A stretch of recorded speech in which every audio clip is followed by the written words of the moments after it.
Everyone, मैं हूं प्रियंका त्यागी और आप सबका इस यूट्यूब चैनल पर स्वागत करती हूं। तो बच्चों, आप लोगों को पता है कि यूपी पुलिस कांस्टेबल की नई वैकेंसी 2025 के लिए आने वाली है। इसका नोटिफिकेशन आपको बहुत जल्दी मिल जाएगा। अब इसमें टोटल जो पोस्ट है, टोटल वैकेंसी है, कांस्टेबल की बात कर रहे हैं, 19,220 है। ठीक है, वैकेंसी थोड़ी कम आई है, पोस्ट कम है, तो डेफिनेटली भाई कॉम्पिटिशन बहुत ज्यादा आपके लिए टफ होने वाला है। ठीक, तो तैयारी में अपना लग जाइए। नोटिफिकेशन का वेट मत करो कि नोटिफिकेशन आएगा तब हम पढ़ेंगे, वैकेंसी आएगी, बिल्कुल श्योर है ये। ठीक है, और अपनी तैयारी अपनी स्टार्ट कर दीजिए। अब थोड़ा सा इसकी एज लिमिट देख लेते हैं। तो आपके लिए एक अच्छी बात ये है कि आप सबको 3 साल का एज रिलैक्सेशन मिल चुका है।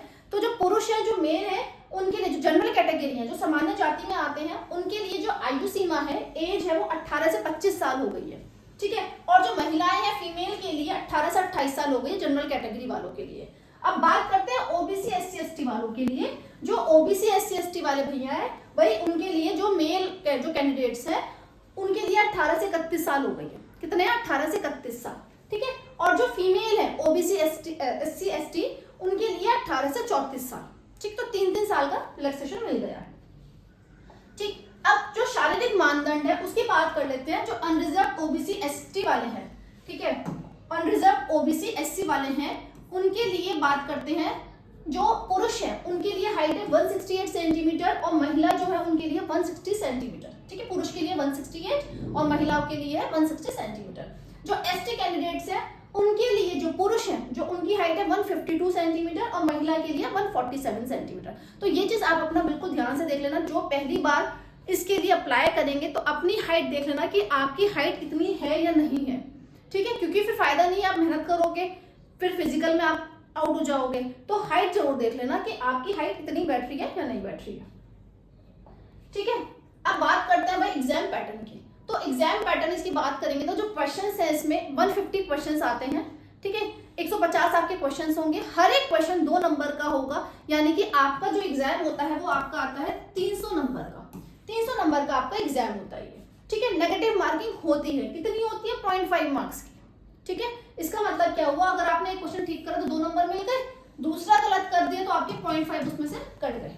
ठीक, अब क्या क्या आता है इसमें? सभी जानते हैं, जीके, हिंदी, रीजनिंग, मैथ्स, लगभग 38-37 इतने क्वेश्चंस आते हैं। ठीक, अब देखो भाई एक चीज और मैं बता दूं, सिलेक्शन अगर आपको लेना है, ठीक है, ये तो हमारा होगी बात कि एग्जाम वगैरह क्या क्या आएगा इसमें, ये तो आप सब जानते हो। अब सिलेक्शन की बात करते हैं, भैया सिलेक्शन कैसे लें? ठीक है, हमें तो सिलेक्शन लेना है। तो सिलेक्शन अगर आपको लेना है ना, तो अभी से मैथ्स की तैयारी करना स्टार्ट कर दो। ठीक है, एक चीज मैं बता दूं, हिंदी हर बच्चा करता है, रीजनिंग हर बच्चा कर लेगा, जीके भी मोस्टली, जीके और मैथ्स जो सिलेक्शन अटकता है वो जीके और मैथ्स। ठीक है, रीजनिंग भी आप हर बच्चा कर लेगा, हिंदी भी हर बच्चा कर लेता है। ठीक है, रीजनिंग में थोड़ी सी आपको एक्यूरेसी पे, आपको कुछ टॉपिक्स है उन पे फोकस करना होगा। ठीक, जैसे कथन स्टेटमेंट वाले जो क्वेश्चंस आते हैं, जो स्टेटमेंट वाले क्वेश्चंस आते हैं ना, उसमें थोड़े से चांसेस होने, गलत चांसेस होने के चांसेस रहते हैं। मैथ्स भी अपनी कमांड कर लो, किसी भी बच्चे से पूछना, जो भी, मतलब मैं देखती हूँ ना, मैं बच्चों से पूछती हूँ कि सिलेक्शन कहाँ कमी रह रही है, कहाँ पे दिक्कत आ रही है। हर बच्चे का कहना यही है कि मैथ्स में दिक्कत आती है, मैथ्स की वजह से सिलेक्शन नहीं होता। ठीक है, क्योंकि क्या होता है मैथ्स में, क्या होता है, आपको शॉर्ट ट्रिक्स अपने देखनी है, शॉर्ट ट्रिक्स आपको सीखनी है, ताकि आप कम से कम टाइम में जो है आप अपना क्वेश्चन सॉल्व कर सको। ठीक है, तो मैथ्स में क्या होगा, अगर आप एक क्वेश्चन में अटक गए तो वहीं आपको टाइम कंज्यूम हो जाता है। ठीक है, ऐसे रीजनिंग में भी आपको टाइम की चीज देखनी है, रीजनिंग में आपको अपनी स्पीड इंप्रूव करनी है। तो मैथ्स की तैयारी अपना शुरू कर दो। अब देखो, कुछ बच्चे ऐसे होते हैं जो बहुत टाइम से 3-4 साल से एग्जाम दे रहे हैं। ठीक है, साइड बाय साइड, ऐसा तो नहीं है, बहुत से बच्चे मतलब एसएससी की भी तैयारी करते रहते हैं, साथ में यूपी पुलिस का भी दे दिया, ऐसे भी बच्चे होते हैं। तो उनके लिए तो ये है, वो लोग अपना स्पीड टेस्ट दीजिए।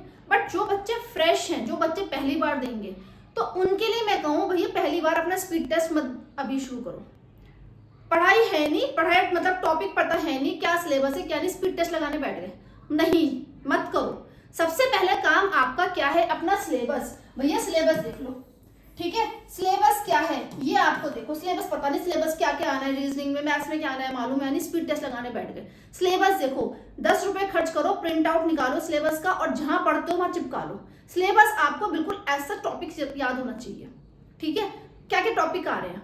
अब जैसे मैथ्स है, मैथ्स का एक टॉपिक उठाओ, एक एक चैप्टर वाइज, वो साइड में वो अपना करते रहो डेली। डेली मैथ्स का एक चैप्टर आपको निपटाना है। और साथ में आपको क्या करना है, जो पिछले वर्षों के जो प्रश्न पत्र होते हैं, previous year paper, UP police के जितने भी पेपर हुए अब तक, ठीक है, वो आपको करना है सॉल्व। गूगल पे आप सर्च करिए, आपको पीडीएफ मिल जाएगी। नहीं तो आप जो यूथ पब्लिकेशन, किरण पब्लिकेशन और भी पब्लिकेशन है जो ये बुक निकालते हैं प्रीवियस ईयर पेपर की, वो बुक मंगा लो। लगभग मुश्किल से 250 रुपए तक में आपकी बुक वो आ जाएगी। तो वहां से आप अपने प्रीवियस ईयर पेपर सॉल्व करना चलो। मतलब चैप्टर आपको क्या करना है, क्योंकि इतना टाइम तो है नहीं कि पहले आप क्या करोगे भैया, टॉपिक वाइज पढ़ोगे, फिर प्रीवियस पेपर करोगे, फिर स्पीड टेस्ट लगाओगे, इतना टाइम नहीं होगा आपके पास। ठीक है, तो आपको क्या करना है, अपना चैप्टर वाइज, जैसे मैथ्स का आपने एक चैप्टर करा, रीजनिंग का एक चैप्टर करा, साथ में आपको क्या करना है, आपको प्रीवियस ईयर पेपर भी सॉल्व करते चलने हैं। ठीक है, जब वो प्रीवियस ईयर पेपर आप सॉल्व कर लोगे, जब आपका सारा सिलेबस हो जाएगा, बाद में आपको स्पीड टेस्ट लगाने हैं। पहले अपना सिलेबस तो निप करो, सिलेबस तो कंप्लीट करो, तभी तो आप स्पीड टेस्ट दे पाओगे। फायदा क्या स्पीड टेस्ट देने से? स्पीड टेस्ट उनके लिए जिनका सारा सिलेबस हो गया है, जिनको केवल अपनी स्पीड इंप्रूव करनी है।